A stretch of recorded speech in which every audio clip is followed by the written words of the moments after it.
पुराने समय में एक व्यक्ति के परिवार में बार बार वाद विवाद होते रहते थे। वह इस बात से बहुत दुखी रहता था।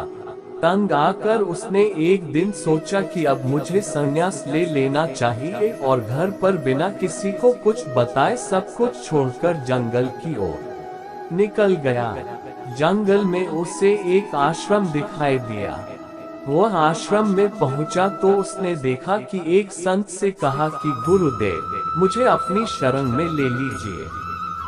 मैं आपका शिष्य बनना चाहता हूँ।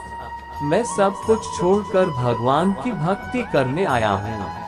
संत ने उससे पूछा कि तुम अपने घर में किसी से प्रेम करते हो?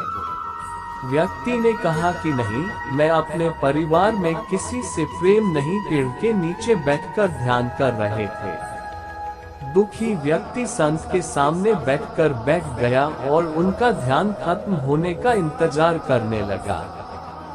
जब संत का ध्यान पूरा हुआ और उन्होंने आंखें खोली तो व्यक्ति ने संत ने कहा कि क्या तुम्हें अपने माता पिता, भाई बहन, पत्नी और बच्चों में से किसी से भी लगाव नहीं है? व्यक्ति ने संत को जवाब दिया कि ये पूरी दुनिया स्वार्थी है। मैं अपने घर परिवार में किसी से भी स्नेह नहीं रखता। मुझे किसी से लगाव नहीं है, इसलिए मैं सब कुछ छोड़कर संन्यास लेना चाहता हूँ। संत ने कहा कि भाई, तुम मुझे क्षमा करो, तुम्हें शिष्य नहीं बना सकता। मैं तुम्हारे अशांत मन को शांत नहीं सकता हूँ। ये सुनकर व्यक्ति हैरान था। संत बोले, अगर तुम्हें अपने परिवार से थोड़ा भी स्नेह होता तो मैं उसे और बढ़ा सकता था। अगर तुम अपने माता पिता से प्रेम करते तो मैं इस प्रेम को बढ़ाकर तुम्हें भगवान की भक्ति में लगा सकता था, लेकिन तुम्हारा मन बहुत कठोर है। एक छोटा सा बीज ही विशाल वृक्ष बनता है, लेकिन तुम्हारे मन में कोई भाव है ही नहीं। मैं किसी पत्थर से पानी का झरना कैसे बहा सकता हूँ? सीख, जो लोग अपने परिवार से प्रेम करते हैं, माता पिता का सम्मान करते हैं, वे लोग ही भक्ति पूरी एकाग्रता से कर पाते हैं। एक बार देवर्षि नारद वैकुंठ धाम गए। वहां उन्होंने भगवान विष्णु को नमन किया। नारद जी ने श्रीहरि से कहा, प्रभु, पृथ्वी पर अब आपका प्रभाव कम हो रहा है। धर्म की राह पर चलने वालों को कोई अच्छा फल नहीं मिल रहा है। जो पाप कर रहे हैं उनका भला हो रहा है।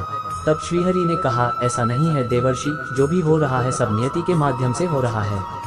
नारद बोले, मैं तो देखकर आ रहा हूँ, पापियों को अच्छा फल मिल रहा है, भला करने वाले, धर्म के रास्ते पर चलने वाले लोगों को बुरा फल मिल रहा है।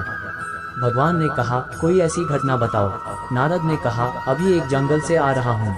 वहाँ एक गाय दलदल में फंसी हुई थी। कोई उसे बचाने वाला नहीं था। तभी एक चोर उधर से गुजरा। गाय को फंसा देखकर भी नहीं रुका। वह उस पर पैर रखकर दलदल लांघ कर निकल गया। आगे जाकर चोर को सोने की मोहरों से भरी एक थैली मिली। थोड़ी देर बाद वहां से एक वृद्ध साधु गुजरा। उसने उस गाय को बचाने की पूरी कोशिश की, पूरे शरीर का जोर लगाकर उस गाय को बचा लिया। लेकिन मैंने देखा कि गाय को दलदल से निकालने आदेश गया तो एक गड्ढे में गिर गया। प्रभु, बताइए यह कौन सा न्याय है? नारद की बात सुनने के बाद प्रभु बोले, यह सही ही हुआ। जो चोर गाय पर पैर रखकर भाग गया था, उसकी किस्मत में तो एक खजाना था, लेकिन उसके इस पाप के कारण उसे केवल कुछ मोहरें ही मिली।